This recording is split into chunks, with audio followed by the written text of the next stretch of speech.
kami akan memaparkan hasil observasi kami di SD 11 Flower mengenai CP dan ATP. Bersyukur kita panjatkan kehadirat Allah Subhanahu wa Ta'ala karena berkat rahmatnya sehingga kami dapat membuat video presentasi kami. Nah, di sini kami membuat video ini untuk memenuhi tugas mata kuliah pengembangan kurikulum yang diampu oleh Ibu Dr. Evi Sigarawati Amri, SPD, MPD. Saya moderator yaitu Salma Sasnabi, dan juga ada teman saya Fatima Sarah, saya Sandi, saya Sirina Saputri, saya Rizky Wati. Oke, langsung saja kepada pemateri, saya persilakan. Baik, terima kasih atas kesempatan telah diberikan oleh moderator. Langsung saja di sini saya akan menjelaskan mengenai latar belakang. Sekolah ini telah menerapkan kurikulum merdeka dengan fokus utama pada pengembangan karakter peserta didik. Observasi dilakukan mulai dari kelas 1 hingga kelas 6 SD untuk melihat implementasi penyusunan capaian pembelajaran dan alur tujuan pembelajaran. Penyusunan CP dan ATP dilakukan secara kolaboratif antar guru dan kepala sekolah. Analisis ini bertujuan untuk menilai kesesuaian antara prinsip kurikulum merdeka dengan praktik di lapangan serta mengidentifikasi hal-hal yang perlu dikembangkan. Selanjutnya, saya akan menjelaskan mengenai tujuan analisis kesenjangan. Tujuan analisis ini adalah untuk mengidentifikasi kekuatan dan kendala dalam pelaksanaan kurikulum merdeka, menemukan praktik baik yang dapat dikembangkan lebih lanjut, dan memberikan rekomendasi terkait pengembangan profesional guru agar pembelajaran menjadi lebih bermakna dan sesuai dengan capaian yang diharapkan. Saya kembalikan ke moderator. Terima kasih kepada moderator yang sudah memberikan saya kesempatan. Materi selanjutnya yaitu temuan utama kekuatan. Hasil observasi menunjukkan bahwa kolaborasi antara guru dan kepala sekolah berlangsung dengan sangat baik, sehingga penyusunan CP dan ATP berjalan secara sistematis. Pembelajaran di kelas berpusat pada peserta didik dengan strategi yang variatif dan diferensiasi sesuai karakteristik siswa. Nilai profil pelajar Pancasila diintegrasikan dalam kegiatan harian seperti melalui pembiasaan menyanyi lagu kelima dan penerapan 7 kebiasaan Indonesia Merdeka. Asesmen formatif dan refleksi guru dilakukan secara teratur sehingga mendukung perbaikan berkelanjutan dalam proses belajar mengajar. Selanjutnya, kesenjangan atau tantangan. Tantangan yang ditemukan berbeda pada setiap fase kelas.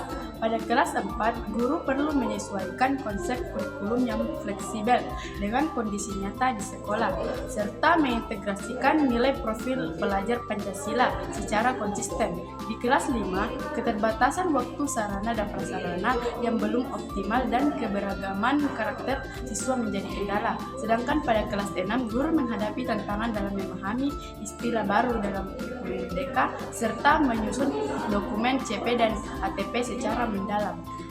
Nah, selanjutnya analisis kesenjangan.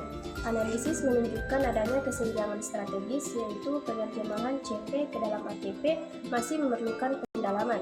Secara praktis, guru mengalami keterbatasan waktu, sarana, dan pemahaman teknis dalam menyusun dokumen.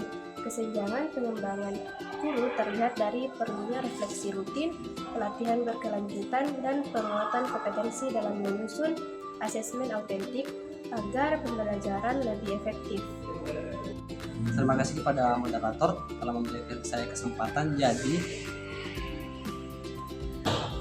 rekomendasi pengembangan guru perlu mengikuti pelatihan berkelanjutan terkait kurikulum merdeka dan meningkatkan kemampuan kolaborasi serta komunikasi antara guru.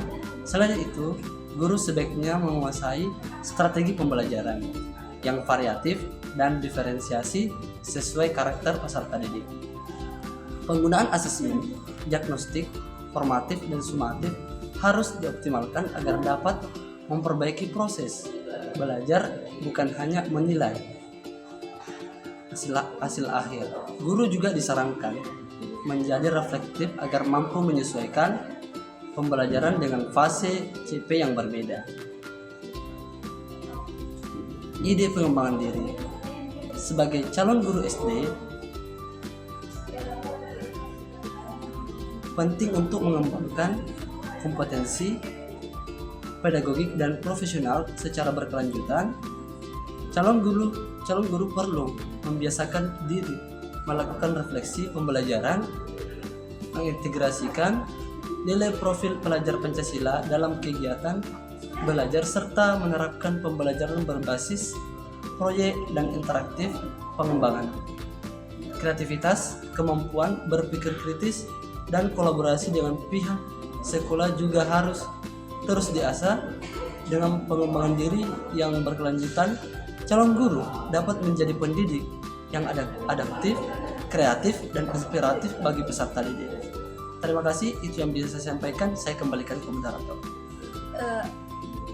Dari pemaparan materi dari kelompok kami dapat kita simpulkan bahwa berdasarkan hasil observasi yang kami lakukan di SD Negeri 19 Impres Laor telah menerapkan kurikulum merdeka secara holistik dan kolaboratif. Kekuatan utama terdapat pada kolaborasi guru, pembelajaran berpusat pada siswa, dan integrasi nilai profil pelajar Pancasila. Kesenjangan terlihat pada pemahaman teknik CP dan ATP, keterbatasan sarana, waktu, dan penguasaan asesmen autentik. Pengembangan profesional guru sangat penting untuk meningkatkan kualitas pembelajaran serta membentuk karakter siswa secara menyeluruh. Nah, itulah tadi pemaparan hasil observasi kami yang kami lakukan di SD 19 Laor. Lebih dan kurangnya mohon dimaafkan. Wabillahi taufiq wal hidayah. Wassalamualaikum warahmatullahi wabarakatuh. Yeah, Bobby Valentino.